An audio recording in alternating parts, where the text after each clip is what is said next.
நம்ம எல்லாருடைய வாழ்க்கையிலுமே 4 மனைவிகள் இருக்காங்க. 4வது மனைவி நம்முடைய பாடிக்கு அவ்வளோ கேர். சூப்பராக ஹேர் கட் பண்ணுறது தப்பு கிடையாது, நல்ல மோதிரம் போடுறது தப்பு கிடையாது, நல்ல செயின் போடுறது தப்பு கிடையாது, வைரம் போடுறது தப்பே கிடையாது, சூப்பராக டிப்டாப்பாக ட்ரெஸ் பண்ணுறது எல்லாமே பண்ணுறது தப்பே கிடையாது. ஆனால் இது எதுவுமே செத்ததுக்கு அப்புறம் அவங்க கூட வரவே வராது, எதுவுமே வராது. இன்ஃபேக்ட் நீங்கள் போட்டிருக்க மோதிரத்தை கூட எடுத்து தான் உங்களை அனுப்புவாங்க. 3வது மனைவி நம்மகிட்ட இருக்கிற ப்ராப்பர்ட்டிஸ், பொசிஷன்ஸ், வீடு, காரு, பங்களா, எல்லாமே what ever you name it, எல்லாத்தையுமே அடிக்கிடலாம். ஆனால் இது எல்லாமே மற்றவங்க டிஸ்பிளே பண்ணுறதுக்காக தான் நான் அது வாங்கியிருக்கேன், இது பண்ணியிருக்கேன் காமிக்கிறேன். ஆனால் இது எதுவுமே நம்ம கூட செத்ததுக்கப்புறம் வரப்போகிறது கிடையாது. அதுக்காக இதெல்லாம் வாங்குறது தப்பு நான் சொல்ல வரல, வாங்கலாம், இந்த வேர்ல்டை என்ஜாய் பண்ணலாம், தப்பே கிடையாது. ஆனால் ப்ரையாரிட்டி இங்கே தான் கொடுக்கணுமா? நம்பர் 2, நம்முடைய ஃபேமிலி மெம்பர்ஸ், நம்முடைய ரிலேட்டிவ்ஸ். நமக்கு ஆபத்துன்னு வர்றப்ப அம்மா அப்பா கூட இருப்பாங்க, நமக்கு ஒரு உதவி வேணும் அப்படி சொல்லி இருக்கிறப்ப கூட இருப்பாங்க, நமக்கு ஏதாவது ஒரு தேவை அப்படின்றப்ப ரிலேட்டிவ்ஸை போகலாம். ஆனால் யாருமே நித்தியத்துக்கு அப்புறம் கூட வரப்போகிறது கிடையாது. அப்போ இந்த முதல் மனைவி யாருங்க? கரெக்ட், ஆத்மா. முதல் மனைவி தாங்க ஆத்மா. எத்தனை பேர் உங்கள் ஆத்மாக்கு சோறு போடுறீங்க?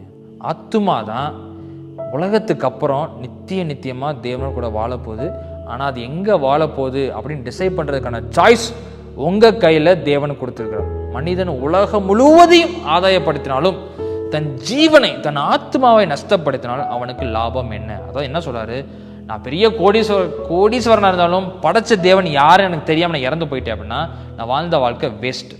கொஞ்சம் யோசித்துப்பா. நிறைய பேர் ஒரு கன்ஃபியூஷன் இருக்கும், உலகத்தப்ப இன்னொரு வாழ்க்கை இருக்க போதாடா, அதெல்லாம் சும்மாடா அப்படின்னு நினைக்க தோணும். ஆனால் கொஞ்சம் யோசித்து பாருமே, உலகத்துக்கு அப்புறம் இன்னொரு வாழ்க்கை இல்லை அப்படின்னா இந்த வாழ்க்கை வேஸ்ட்டுங்க. டக்குன்னு யாரா போய் கத்தியத்து குத்திட்டே வச்சுக்கோங்களேன், இந்த உலகத்தில் நீதியே கிடைக்கல. அப்போ அந்த அந்த அந்த அதுக்கான அந்த காரியத்துக்கான நீதி எங்கே போய் கிடைக்கும்? எப்படி தான் கிடைக்க போகுது? அதுக்காவது கண்டிப்பாக நித்திய ஜீவன் ஒன்று கண்டிப்பாக இருந்துதான் ஆகணும். ஸோ இன்றைக்கி ஒரு சேலஞ்சாக எடுத்துக்கோங்க, உங்கள் ஆத்துமாக்கு சோறு போடுங்க. என்னடா சோறு எப்படிடா போடுறது? நல்ல கேள்வி. உட்காரணும் தேவ பிரசனத்தில். இன்னைக்கு இருக்கிற பெரிய பிரச்சனையே தேவ பிரசனத்தில் உட்கார்றதாங்க. ஒரு மனுஷன் மட்டும் உட்காந்துட்டான்னு வச்சுக்கோங்களேன், கண்டிப்பாக கன்ஃபார்மாக வாழ்க்கை மாறும். சூரியனுக்கு கீழே உட்காந்து இந்த ரொம்ப நேரம் உட்காந்து என்ன ஆகும்?